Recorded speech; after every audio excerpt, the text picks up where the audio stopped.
तो आज उसी नीति को कलयुग अपना रहा है और कलयुग कहता है तन्मे धर्मव्रताम श्रेष्ठ, आप धर्मात्माओं में श्रेष्ठ हो। ये तो सबको पता है धर्मात्माओं में श्रेष्ठ है, लेकिन महाराज जानकारी दी जा रही है यत्रैव नियतो वतस्य, आप धर्मात्माओं में श्रेष्ठ हो, मुझे युग की रहूं कहां, कहां रहूं महाराज, मेरे लिए स्थान बताया जाए। आतिष्ठते अनुशासन, और आप मुझे जहां बता देंगे मैं वहीं रहूंगा, उससे अलग नहीं जाऊंगा। तो महाराज यहां 4 स्थान बताए। द्यूतम पानम स्त्रिया सुना यत्रा धर्मश्चतुर्विधा, द्यूतम जहां जुआ खेला जाता हो वहां कलयुग का वास रहेगा। जहां जुआ खेला जाता हो किसी भी युग में, अभी नहीं, जब जब जुआ खेला गया तब तब कलयुग का वास है, यानी विनाश काले विपरीत बुद्धि। द्यूतम पाना, जहां किसी भी प्रकार का नशा किया जाता हो, भांग का, सुल्फे का, गांजे का, बियर का, रम का, अनेक अनेक नशा है। कबीर दास ने तो इस पर भी बोला है, अमली है के धरे ध्यान, ग्रही है के कथे ज्ञान, साधु है के कूटे भग, कहत कबीर ये तीनों ठग।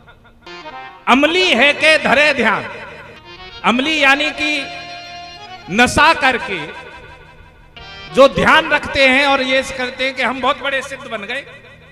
और ग्रही है के कथे ज्ञान, अपने अंदर तो छोड़ने की इच्छा नहीं है और दूसरों को उपदेश दे, नहीं नहीं ये नहीं खाना चाहिए, ये नहीं पहनना चाहिए, ये ऐसे नहीं करना चाहिए। और साधु है के कूटे भग, साधु होकर जो स्त्री के प्रति आसक्ति रखता है, कहत कबीर ये तीनों ठग। तो यहां आया है द्यूतम पानम, किसी प्रकार का नशा, जहां नशा होगा वहां तुम्हारा वास होगा। स्त्रियां सुना, जहां पराई स्त्री का भोग किया जाता हो वहां पर कलयुग का वास होगा। और यत्रा धर्मश्चतुर्विधा, जहां हिंसा है, 4 स्थान दिए गए। और पुनश्च याचमाने जात रूपम मदात, प्रभु हाथ जोड़कर अनुरोध कर रहा है, महाराज ये तो आपने अपनी मर्जी के दिए हैं, एक मेरी मर्जी का दे दो। और जैसे ही कहा एक मेरी मर्जी का दे दो, तो उन्होंने कहा तथास्तु, बोलो क्या चाहिए। ततो ए नृतम मदम कामम रजो वैरम च पंचमम, जो धन, लोग कहते हैं, कुछ व्यास कह देते हैं कि सोने में मांगा, लेकिन धातुओं में स्वर्ण, भगवान ने स्वयं बोला है कि धातुओं में स्वर्ण हूं, सोने में कलयुग का वास नहीं है। कहा गया है ततो ए नृतम मदम कामम रजो वैरम च पंचमम, जो धन अनर्थ के द्वारा, लड़ाई के द्वारा, वैर के द्वारा कमाया गया हो, उसके अंदर मेरा वास होना चाहिए। अब भैया जैसे ही कहा परीक्षित ने तथास्तु, तो परीक्षित के शीश के ऊपर जो मुकुट है उसमें कलयुग का प्रवेश कर गया। क्यों हुआ? सोने का मुकुट है इसलिए नहीं। आज जो परीक्षित के शीश के ऊपर मुकुट है वो जरासंध का मुकुट है, जो उनके दादा भीम युद्ध में छल के द्वारा, जरासंध को कैसे मारा? छल के द्वारा। और जो धन छल के द्वारा कमाया गया हो उसके अंदर मेरा वास होना चाहिए, ये पहले मांग रहा है। राजा परीक्षित के शीश के ऊपर जो मुकुट है जरासंध का, आज जिसे धारण कर रखा है, और जैसे ही उन्होंने कहा तथास्तु, उसमें कलयुग प्रवेश कर गया। और जैसे ही कलयुग प्रवेश करता है तो आज वो जल की तलाश में चल दिए। जिन साधुओं की सेवा में उनका जीवन व्यतीत होता था, आज उन्हीं साधुओं का तिरस्कार उनका तिरस्कार कर दिया। और तिरस्कार कैसे किया?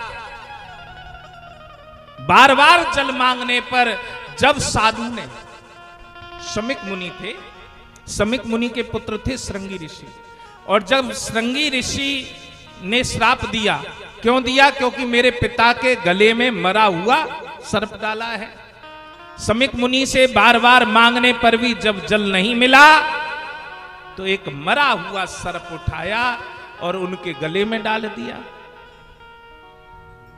जो अपराध नहीं करना चाहिए वो अपराध बन गया। साधुओं का तिरस्कार, साधुओं की अवहेलना, चाहे आप कितने भी बड़े राजा क्यों ना हो, वो थोड़ी देर में क्षय हो जाती है। अभी कथा को आगे प्रसंग, क्योंकि हमारे बड़े गुरु भाइयों को कहीं ना कहीं अरे ये राजा आदमी है। यहाँ आप ध्यान रखें, हनुमानगढ़ी प्रभु श्री राम जब अयोध्या को छोड़कर साकेत वास के लिए जाते हैं तो यहाँ के राजा हनुमान जी बनाए गए, क्योंकि ये प्रथम पुत्र हैं। हनुमान जी कौन है? प्रथम पुत्र हैं।